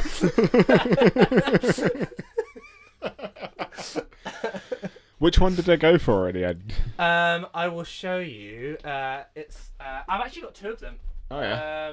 This makes great listening. I know by it the way. does. I know. I'm sorry. Oh fuck! Oh god, things are falling. Oh, there we go. There's your entertainment. That's what makes it great listening, folks. Yeah. So Adam is destroying his office while getting to. The one. It's the doll. The doll. Yeah. And this is another one because they released 4. Yeah. But like, so this is a limited edition one that I've got. I need to get I need to get the other two. It's a crime. What I can only describe as a crime scene drawn by a child. Yeah, basically, yeah. That's hopscotch and things. Yeah, like that. you know how at a crime scene the body is chalked, chalked where the body is. It's that, but they're stick figures instead. Yeah. Either that or they died very, very, very, very thin. Yeah. So there's that one, and then there's also one where they're it's cartoons of them, and they're in like an insane asylum. And there is another one, and I can't for the life of me think of what it looks like. Oh shit, there they are. Yeah, so there's them in an insane asylum. Yeah. And there is you can't really see what it is, to be honest. It's like skulls and things like that, and silhouette and stuff. If you want to look for it, then just type in issues covers. Yeah. On online listeners. Oh, the insane asylum one looks awesome. It's like, it's really cool. Yeah. So, it's got like a really Gorillaz vibe to it. Yeah, it actually does. Yeah, very much so. But yes, I need to get those other two, those other ones, and then I'll have all 4. Sweet. That's my collection. Let's move on to the Apollo show. Yes. This was broadcast to 90 plus radio stations, and they played their entire album at the time record from front to back live, including the beginning album, which is the beginning of the song of the album, which is called Dead, which is like a whole full bagpipe. Yeah, that was awesome. Amazing. Absolutely brilliant. And that's why I turned around and was like, oh, that's why there were bagpipes at the beginning of the first documentary bit. That makes sense. Yeah, well, also in John John plays bagpipes on Shoots and Ladders at the beginning of it, which he plays live as well. Every gig they play, he comes out and plays the bagpipes. Nice. For the beginning of that song. So we got the Falling Away From Me music video next, which is a continuation to Freak on a Leash, but it brings it to a real life setting, a live action setting rather than an animation. Directed by Fred Durst from Limp Bizkit. Yep. Bit random, but I mean, like, you know, KoRn. A bit random, but I mean, it worked. KoRn, you know, basically brought Limp Bizkit to this world. So, you know, a lot of people would argue that they didn't necessarily do lots of good, but I like Limp Bizkit. I'll happily say that. I can take him or leave him. Yeah, they're great live. Yeah, fucking brilliant live. I can imagine they probably are, but for the crowds, if you know. Anyway, the drummer fucked up his wrist playing too hard. They had to miss a show. Not only that, they had to teach another drummer 12 songs in 3 days to play that show again. Yeah. And am I right in thinking that he continued the rest of that tour? Yeah, he did. Yeah. That's Mike. Oh wait, no, don't mean Mike Portnoy. It's the drummer from Faith No More. He filled in for him. And yeah, fucking David. Yeah. Yeah. He fucked up his wrist. Told them we'd do heavy. We got the Make Me Bad video next, which I think is one of my favourites. All I've got written here is, this music video was straight up sci-fi and I loved it. Yeah. It's really different to their other ones, but I really do. Yeah, I like that one. Yeah, that's a good one.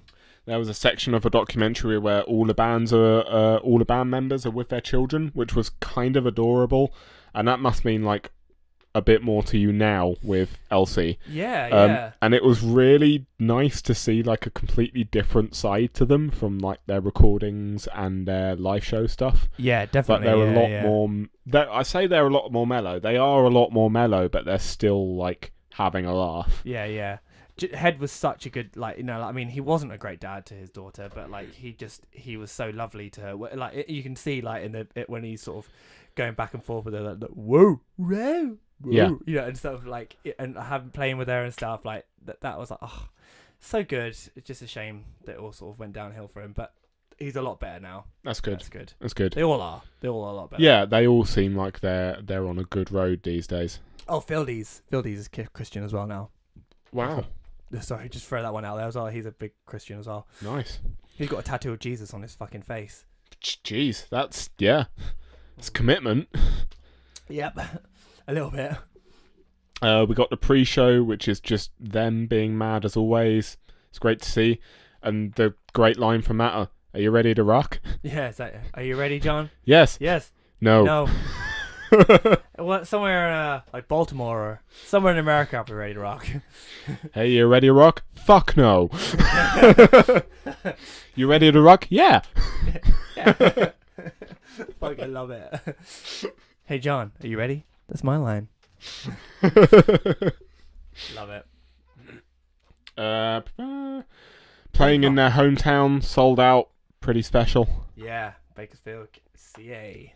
They got the key to the town, key to the city as well, didn't they? And they've got. I loved the fact in that thing of, I give you the key of the city, and they were like so nonchalant about it. They took the key and was like, cool, when is a street being named after us? Yeah.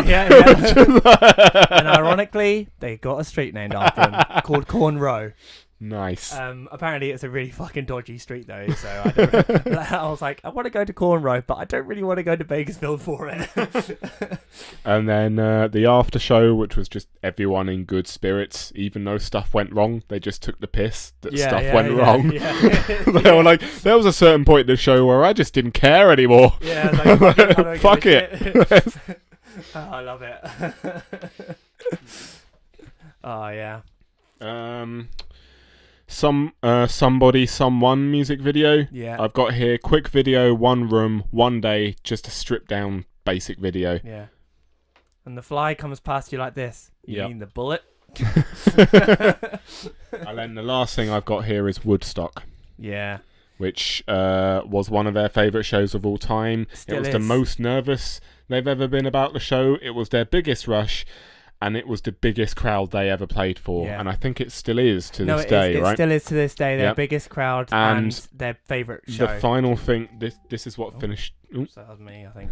This is what finished the documentary. The last note I've got is the front of that crowd was mental. Oh my god! Like you could it was like a sea. It is. It was a wave of people jumping up and down throughout like the first, I'd say like half of the audience. Absolutely insane. Just jumping up and down, and it honestly looked like crashing waves in a sea. It was mental. Listener, you need to go and listen. Go and watch KoRn play Type, Blind at Woodstock. Woodstock. Type in YouTube KoRn Woodstock live and just watch the crowd reaction to it. It's and the thing is, mental. the frustrating thing about that is that actually KoRn played that night, and then the day after Limp Bizkit played, and this is kind of what a lot of people made it put off a lot of people about nu metal, because Limp Bizkit basically destroyed that fucking festival because they said something like, I want you to see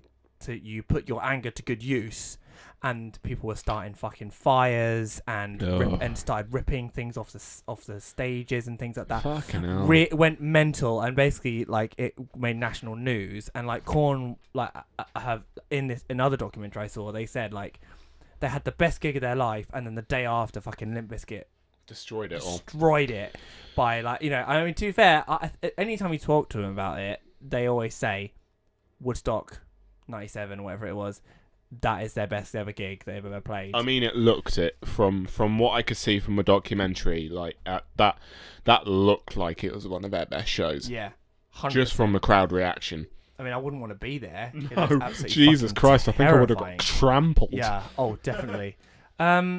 So yeah, like wow. So those are the two main documentaries. There's like loads of other clips in this DVD. Yeah. Like blooper reels from all of them. There's the sobriety thing from Jonathan. Yeah. I'm just trying to think of things that come to mind immediately. There's so much. There's so much. There's like in there's there. one where they dress up Jonathan's sister to look like him for an interview. Oh, for an interview, yeah, like, that was great. So great that she looks exactly like him. Yeah. Yeah, like I think that's the thing for me is like that I first saw the gag reels and stuff online, and they're just so fucking funny. They're hilarious. There was Monkey at the end of one of the music videos where he tries smashing a TV with a he guitar. And he gets a massive bump on his head because the guitar just like flails back and knocks him straight on the head. Smash it into the television. And what was hilarious is they were joking about it to the point where even the photographers were kind of joking about it. I was like, we're really glad you did that at the end of the photo shoot. Yeah. Man, yeah, so it's extensive. It's an extensive DVD, and honestly, I enjoyed what I watched. I just didn't like the method of getting there. Yeah. That's my only negative. All the stuff I watched, I really, really, really enjoyed. Just getting there was a bit of a pain. Awesome. Well, you know, like I said, this DVD, like it really got me through some hard times. Yeah. Like, you know, thing is, I could listen to it if I wanted to get angry and listen to some heavy music, and I could listen to it if I wanted to myself laugh, because they're funny as hell. They're really funny, and you know, I loved it. I like I say, I could quote it. I can remember all the things, the stuff they say in it. So you know, it's a big thing for me. Yeah, so definitely. I'm glad you liked it. No, I definitely enjoyed it without a doubt. And now when I make references to it, then you'll understand what it is. Every time you have a live show that I come and see now, I'm just gonna go, "Hey Adam, what, you ready to rock?" No, I'm not ready. And do you know what as well? I always say there's another bit. There's the monkey says that there's an interview, then they say, "Hey monkey, say something," and he goes, "Something." That something. Every time the cat says to me, say something, I'll go something. And next next Queenstock you have, I expect there to be at least $27,000 worth of alcohol. All right? Okay, that's fine. I'll certainly make that a possibility. Brilliant, fantastic, awesome. All right, so that is the end of this entertainment exchange and the end of this podcast. But before we go, We got to stuff, exchange. more stuff to exchange. We It's have just got been a more stuff big to old exchange off to begin 2019. Yeah, sorry, it's been a bit of a big one, but like I said, it's a big one. We warned you. To be fair, normally we don't spend this much time on the entertainment exchange. We felt we needed to give them the time they deserved. Definitely, yeah. Next time we'll have a bit more. Maybe a bit extra, if you know what I mean. Oh, foreshadowing. Yeah. So, you want to go first? I can go first. Yeah, sure. Are you ready or? I've got it in my bag. Okay, go for it, man. So, what have you got for me? First of all, here is KoRn back. Oh, thank you very much. We'll totally not be watching that later. What I have got for you is not just the first, but the first and second Resident Evil film. Ooh. There are 7 of these films. Yeah. But I thought I wasn't going to give you. Yeah, I wasn't going to give you all 7 of them because that's probably a bit much. So I thought first 2, they're about 90 minutes each. Yeah. So I think Kat likes these, so I think she'll enjoy watching these. Yeah. Brilliant. I can tell you now, I know they're not very good movies. Okay. But I love them. And I don't even love them ironically, I just love them. It's Mila Jovovich, right? It's Mila Jovovich, yeah. It's probably a lot of the reason I love it, because every single, the later the films go on, the tighter leather she's wearing, and it's... Yeah. Pre-teen me, way back when, was just like, yes! Nice! Brilliant! Fucking perv. Yep. That was pre-teen Saul, everyone. How times have changed. Liar. Only for Mila Jovovich. Yeah. But can you blame me? It's Mila Jovovich. Come on. Yeah, they're I just find them fun. Like I find if you don't take them too seriously, they're just fun films. Well, I'm going to take it very seriously, like you did with the Aliens. That's fine. Do that. It'll be hopefully another 45-minute ride, and it'll be fantastic. Okay. Well, awesome. Thank you very much. Okay, so I've got those. Michelle Rodriguez as well. Yeah. Oh, cool.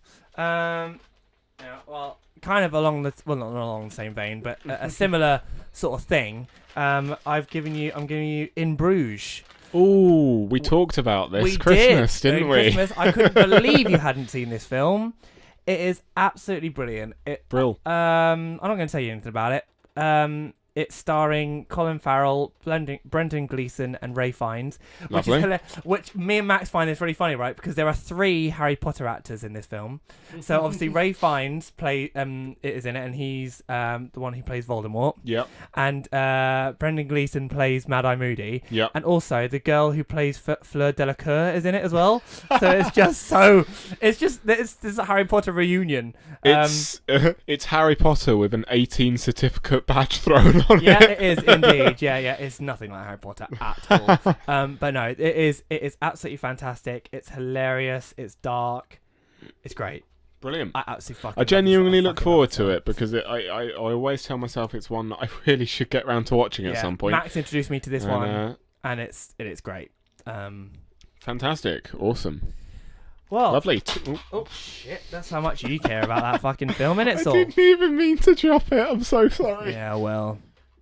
This should be a nice one this time. It's just some films to watch instead of. I didn't. The thing is, I didn't want to put you through an entire game again after giving you a game. to play. Yeah. I did think when you sent me, because we always send like a bit of a list, sort of saying like, what we're gonna, So I've got some games in the back burners, but I didn't want to give you like. I've also got some games in the back burner, Saul. Ooh! How exciting is that? I know, right? Anyway, is it because I have an Xbox One? It is because you get an Xbox now, so I can give you some Xbox things. Lovely. But that's something for else for another podcast. We need to wrap it up now because that's it. This is our first podcast of 2019. It is indeed. Fantastic. I'm sorry it went on a little bit longer than we weren't even slightly rusty. It was fine. No, it's fine. It's going to be 2 hours when we finish this. I'm just going to let you know it's going to be 2 hours. I'm sorry, but yeah, they're on topics that are very important to us. They are indeed. So what are you going to do? Sorry about it. Thank you so much for listening. Please give us a like on YouTube and That'd be great. Subscribe and a comment. Please do. And if you've got any nerdy questions to do with films or music or video games, then you can tweet us at Let's Talk BS1. You can tweet me personally at Saul Reed. And you can tweet me at AdsQueenieB. And until next time, wow, that went well. Wow. What I was meant to say, scrap that, edit that out, yeah? Edit that out, we'll be fine. We'll edit it out, it'll be fine. Until we'll see you next time, where we'll be talking more BS. Goodbye. Bye. Edit it out. Edit it out.